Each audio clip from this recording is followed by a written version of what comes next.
This channel does not promote any violent, harmful, or illegal activities. All content provided by this channel is meant for an educational purpose only. Top quality और consistent performance के लिए सिर्फ silver pump नाम याद रखना। इंडी के गठबंधन के लोग हैं, वहां सीबीआई नहीं घुसेगी। क्यों नहीं घुसेगी? क्योंकि वहां हम डाका डालेंगे, हम वहां चोरी करेंगे और हमारी चोरी सीना जोरी के दम पर होगा। कोई हमें पकड़ने की हिम्मत नहीं करेगा। और कल सुप्रीम कोर्ट ने chief justice of India Sanjeev Khanna और जस्टिस संजय कुमार की बेंच ने अपना फाइनल जजमेंट सुनाया। जब हाई कोर्ट ने यह जजमेंट दिया था खारिज करने का, तो 126 एप्लीकेंट गए थे सुप्रीम कोर्ट में अपना एप्लीकेशन दायर करने के लिए, अपील दायर करने के लिए कि हाई कोर्ट के इस जजमेंट को खारिज कर दिया जाए।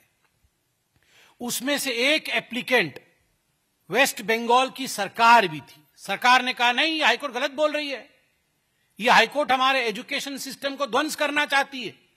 तो हाईकोर्ट के इस फरमान को, हाईकोर्ट के इस डिसीजन को खारिज कर दिया जाए। सोचिए, ऐसा बोला था वेस्ट बंगाल की सरकार ने। सुप्रीम कोर्ट ने उस समय स्टे ऑर्डर दिया कि ठीक है, अभी स्टे करिए, हम पूरे तफसील से स्टडी करेंगे। उन्होंने सब पे स्टे ऑर्डर दिया, तफसील से इसमें पूरी स्टडी हुई। और कल सुप्रीम कोर्ट ने 2 जजों की बेंच, जिसमें chief justice of India Sanjeev Khanna और जस्टिस संजय कुमार, दोनों ने अपना जजमेंट सुनाया। मैं जजमेंट का एक अंश पढ़ के सुनाता। We have gone through the facts regarding findings of this case. Entire selection process is vitiated by manipulation and fraud. हमने इस केस के तथ्य को जांचा है, पूरे केस के तथ्य को जांचा है, सुप्रीम कोर्ट कह रही है। और पूरा का पूरा मामला जो सिलेक्शन प्रोसेस है वो मैनिपुलेटिव है, उसको मैनिपुलेट किया गया है और फ्रॉड है, धोखाधड़ी है, धोखा दिया गया है। Credibility and legitimacy has been denuded. Credibility और लेजिटिमेसी की धज्जियां उड़ गई हैं। किसकी क्रेडिबिलिटी और किसकी लेजिटिमेसी की धज्जियां उड़ी है?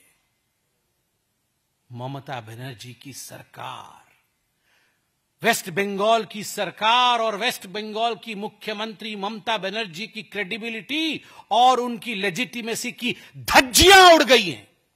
यह सुप्रीम कोर्ट ने कहा है, यह कोई भारतीय जनता पार्टी नहीं कह रही। No reason to interfere in the high court judgment. Supreme court ने कहा कोई कारण नहीं है कि जो हाईकोर्ट की जजमेंट है उसमें हम इंटरफियर करें। हाईकोर्ट ने ठीक कहा है, tainted candidates must be terminated. 23 lakh से 24 लाख युवकों ने, युवतियों ने दिन रात पढ़ाई करके एप्लीकेशन भरा कि हम टीचर बनेंगे, नॉन टीचिंग स्टाफ में जाएंगे, हमारा जीवन आगे बढ़ेगा, बूढ़ी मां बाप को हम पालेंगे। और अंततः आपने पैसे लेकर 5 से 15 लाख रुपए तक या उससे ज्यादा पैसे लिए गए, मैं उस पर भी आऊंगा, एक एक कैंडिडेट से। और पैसे के दम पर आपने ये जो भर्ती किया है, ये टेंटेड कैंडिडेट्स को टर्मिनेट करना होगा, ये सुप्रीम कोर्ट ने कहा। Appointments were result of cheating and fraud. ये होता है डिक्टेटरशिप। और इसलिए इस तालिबानी डिक्टेटरशिप शासन के खिलाफ आज बंगाल की जनता को एक होने की आवश्यकता है। याद करिए, वो पार्थ चटर्जी, सब लाया हूं मैं, वो पार्थ चटर्जी जो गिरफ्तार हुए थे 2022 में। उस समय वो पार्थ चटर्जी स्टेट के एजुकेशन मिनिस्टर थे। और स्टेट के एजुकेशन मिनिस्टर के साथ साथ कौन कौन गिरफ्तार हुए थे? एमएलए मानिक भट्टाचार्य, एमएलए जीवन Krishna Saha, TMC leader Shantanu Kundu, TMC leader quintal Ghosh. सबसे मुख्य पार्थ चटर्जी, मगर मेरे से भी गलत उच्चारण हो गया, सबसे मुख्य पार्थ चटर्जी नहीं, पार्थ चटर्जी का जो अरेस्ट मेमो है, मुझे पता नहीं आप में से कितने लोगों ने पार्थ चटर्जी का अरेस्ट मेमो पढ़ा है। पार्थ चटर्जी ने अपने अरेस्ट मेमो में लिखा है, your guardian and your relative, जिसके कहने पर आप काम करते हैं, उन्होंने लिखा है अपने हैंडराइटिंग से, ममता बनर्जी, ममता बंदोपाध्याय, अमार गार्डियन। आप सोचिए, पथप्रदर्शक ममता बनर्जी আমার গার্ডিয়ান মমতা ব্যানার্জি, আমার रिश्तेदार, আমার रिलेटिव ममता बनर्जी, ममता दीदी, ये उनके अरेस्ट मेमो में लिखा हुआ है। आप जाके देखिए अरेस्ट मेमो। अरे जो पथ प्रदर्शक है, जो मार्गदर्शक है, जिसके कहने पर आपने ये घोटाला किया, वो पार्थ चटर्जी जेल के अंदर है, तो दीदी जेल के अंदर क्यों नहीं? ये फोटो देखिए, ये पार्थ चटर्जी के साथ जो मोहतरमा खड़ी है उनका नाम अर्पिता घोष है। आप सब जानते हैं अर्पिता घोष उनकी एसोसिएट थी। और ये जो नोटों की गड्डी 2 बार रेड हुए और कुल मिलाकर के 49 करोड़ रुपया। अर्पिता मुखर्जी उनकी एड है, क्लोज एड। अर्पिता मुखर्जी के घर में भी रेड हुए, अनेकों और जगह रेड हुए। 49 करोड़ रुपए ईडी ने रिकवर किया इस रेड में।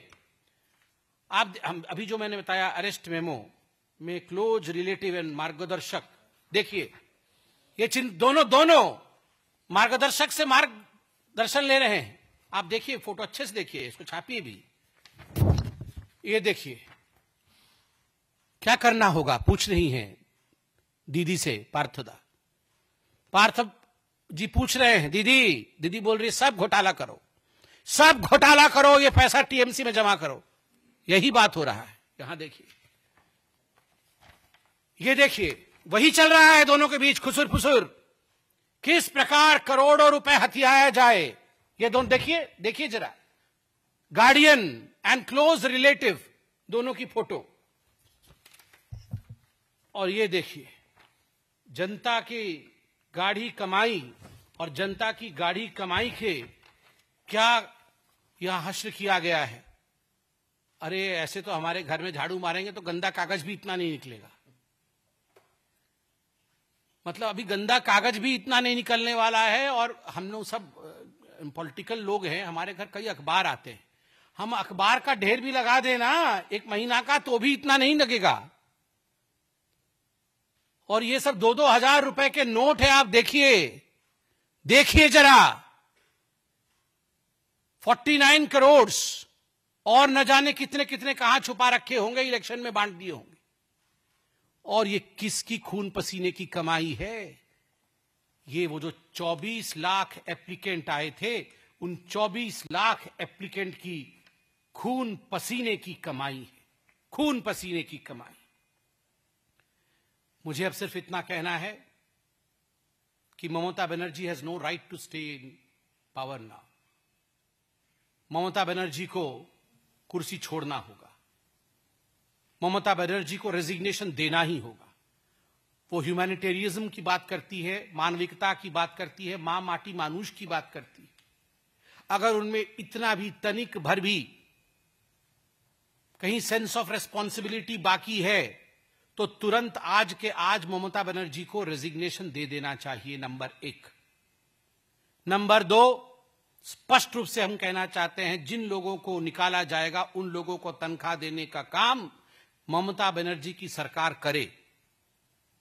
नंबर 3, हम जानते हैं ये जो मुद्दा है ये आज बंगाल का ही नहीं पूरे भारतवर्ष का एक बड़ा मुद्दा है। और आज ही आप देखिएगा ममता बनर्जी कुछ ना कुछ ऐसे दंगे इत्यादि भड़काना शुरू कर देगी बंगाल के अंदर, ताकि किसी भी कीमत पर लोगों का नजर इस घपले से हट करके लोग अपने आप को बचाने में, लोग अपने आप को किस प्रकार से सुरक्षित रख के उस पर लगेंगे। Civil instigate fears among people. आप देखिएगा आज भय का वातावरण बंगाल में बना देगी। वो कुछ ना कुछ करेगी ऐसा जिससे वहां भय का वातावरण हो जाए।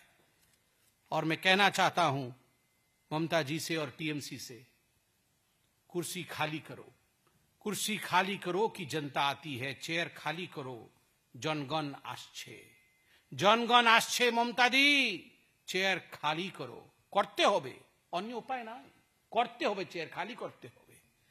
बहुत बहुत धन्यवाद। अब मैं आदरणीय केंद्रीय मंत्री, हमारे बड़े भाई और बंगाल के अध्यक्ष सुकांत दास से कहूंगा कि वो आपसे मुखातिब हो। सबको नमस्कार। माननीय संबित पात्रा जी ने पूरे विषय को विस्तृत रूप से आपके सामने रखा। कल इस घटना घटने के बाद यानी सुप्रीम कोर्ट के आदेश आने के बाद ममता बनर्जी मीडिया के सामने आई और सबको दोषारोपण किया, सबको दोष दिया, सुकांत मजूमदार से लेकर सीपीएम के नेताओं से लेकर जज को लेकर जुडिशियरी को लेकर।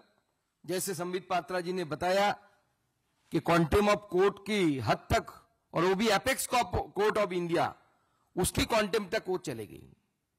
लेकिन जिन्होंने पैसा लिया, जिन तृणमूल कांग्रेस के नेताओं ने पैसा लिया, ममता बनर्जी के लोगों ने पैसा लिया और ममता बनर्जी ने उनको बचाया सुपर न्यूमररी पोस्ट बनाकर।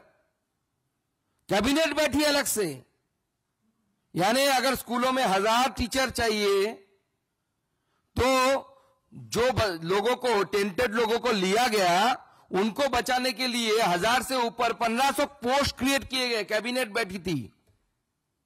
तो हमारी मांग ये है कि अगर कैबिनेट बैठ के अगर ये डिसीजन लेता है कि चोरों को बचाना है, जिन्होंने पैसा लेकर नौकरी खरीदा उनको बचाना है, तो उस कैबिनेट की जो हेड है, जिसके अनुप्रेरणा से बंगाल में सब कुछ होता है, और वो पूरी कैबिनेट जेल के अंदर होनी चाहिए, जेल के बाहर नहीं रहनी चाहिए, क्योंकि पूरी तरीके से दर्शाता है कि इस कैबिनेट ने चोरों को बचाने के लिए काम किया। और ममता बनर्जी बचा सकती थी। देखिए, ये जो 26,000 लोग, लगभग 25,752 एकदम अगर सही बोले तो 3753, तो इन सब लोगों में सब टेम्पटेड नहीं है, सबने पैसा देके नौकरी खरीदा नहीं था। कल रो रहे थे टीचर, और ये इशू मेरे हार्ट के बहुत करीब है, क्योंकि मैंने अपनी जिंदगी का पहला नौकरी इसी एग्जाम देके मुझे मिला था, स्कूल सर्विस कमीशन। मेरे धर्मपत्नी जी अभी भी इसी एग्जाम देकर स्कूल में नौकरी करती है, पढ़ाती है। बंगाल में हमेशा शिक्षकों की एक मर्यादा थी, टीचर को एक सम्मान से देखा जाता था बंगाल में। कल हम जब देख रहे थे कि ममता बनर्जी के कारण यूनिवर्सिटी टॉपर, गोल्ड मेडलिस्ट रो रही थी, बहुत सारे लोग रो रहे थे कि ईएमआई कैसे देंगे, परिवार को चलाएंगे कैसे, बूढ़ी मां बाप है, उनकी दवाई कहां से होगी। इसके लिए अगर कोई रिस्पॉन्सिबल है, एक व्यक्ति को अगर रिस्पॉन्सिबल किया जा सकता है, उसका नाम ममता बनर्जी है और उनकी पूरी पार्टी है।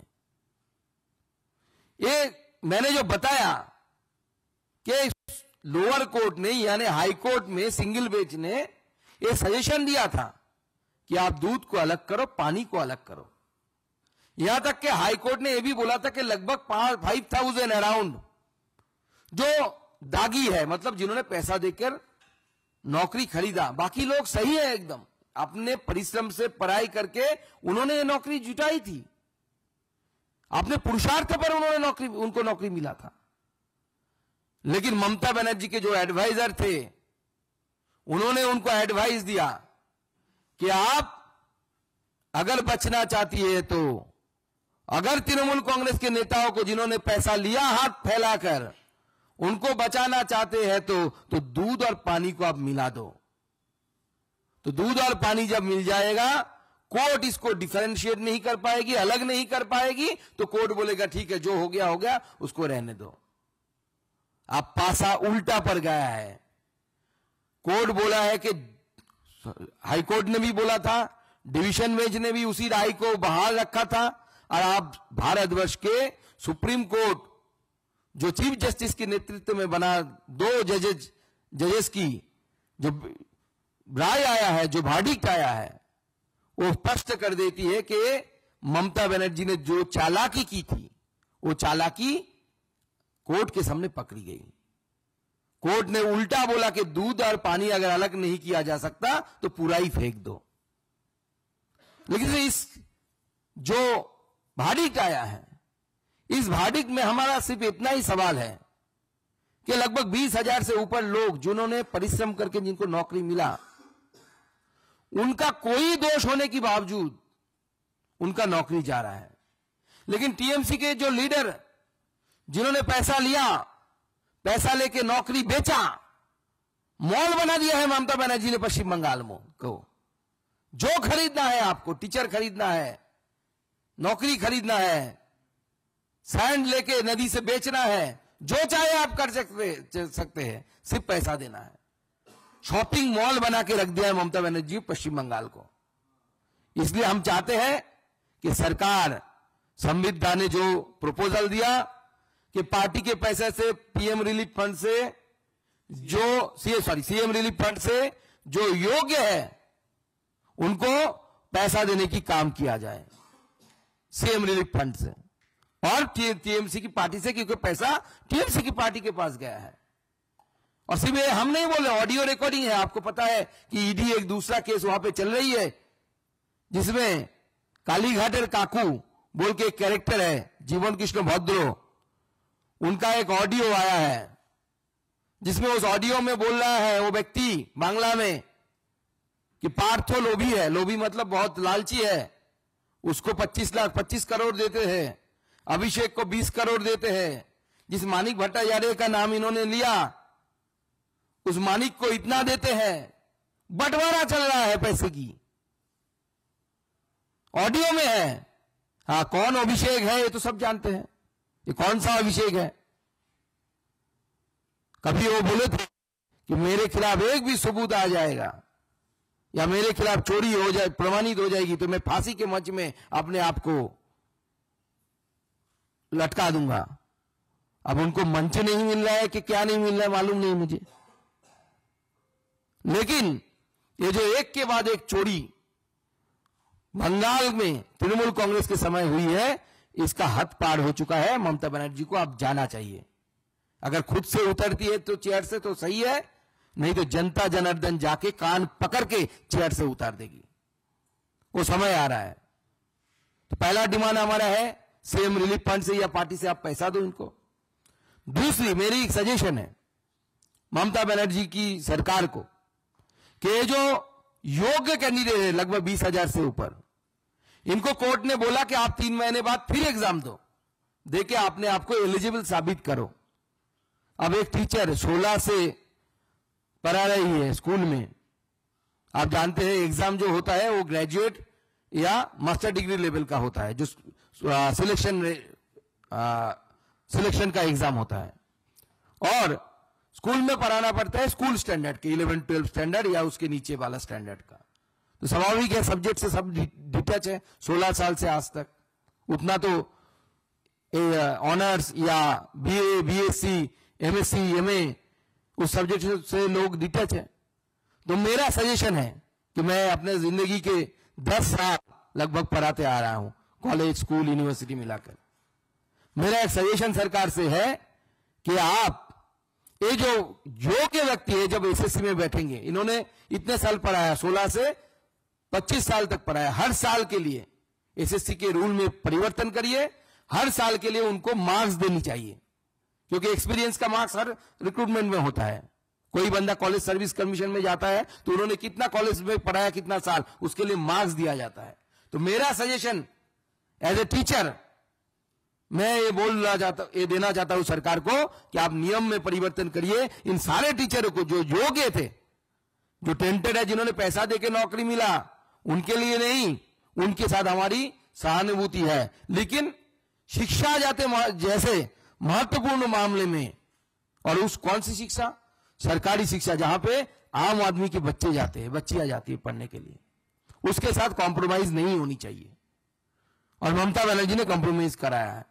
इसलिए जो एग्जाम में बैठेंगे योग्य टीचर है उनको रिलीफ मार्क देने की व्यवस्था की जाए। और लॉ के जानकार लोग वो बता पाएंगे। मैं सरकार को कि मैं बोलूंगा, उनसे रिक्वेस्ट करूंगा कि आप, बहुत हो चुका है, आप लॉयर से, एडवोकेट से परामर्श करिए। अगर आर्टिकल 146 या किसी पे भी योग्य के लिए, योग्य जो टीचर है लगभग 20,000, उनके लिए अगर आप फिर से सुप्रीम कोर्ट में अगर कुछ कर सकते हैं, कुछ प्रावधान है, तो उसको भी एक्सप्लोर करना चाहिए योग्य लोगों को बचाने के लिए, क्योंकि ये लोग पूरे रास्ते में आ चुके हैं। ममता बनर्जी ने पूरी तरीके से बंगाल की भविष्य को खत्म कर दिया है। और मैं आपको बताता हूं, ये सिर्फ शुरुआत है। 8 तारीख को दूसरा केस खुलने वाला है, मतलब जो सुप्रीम कोर्ट ने स्टे ऑर्डर लगा के रखा है, जिसमें फिर से विचार होगा कि कैबिनेट में, जो मैं बात पहले ही बताया, कैबिनेट ने जो सुपरन्यूमररी पोस्ट क्रिएट किए हैं, इसके लिए फिर से कोर्ट सुनवाई करेगी। और मुझे भारत के जुडिशियरी पे पूर्ण विश्वास है, ममता बनर्जी या अभिषेक बनर्जी की तरह नहीं, जुडिशियरी पे पूर्ण विश्वास है कि इसमें जो दागी लोग हैं, यानी जो नेताओं ने दुष्कर्म किया, ममता बनर्जी ने और उनकी सरकार ने जो दुष्कर्म किया, इसका सजा भारत का कोर्ट, भारत का न्यायालय ममता बनर्जी को देगी।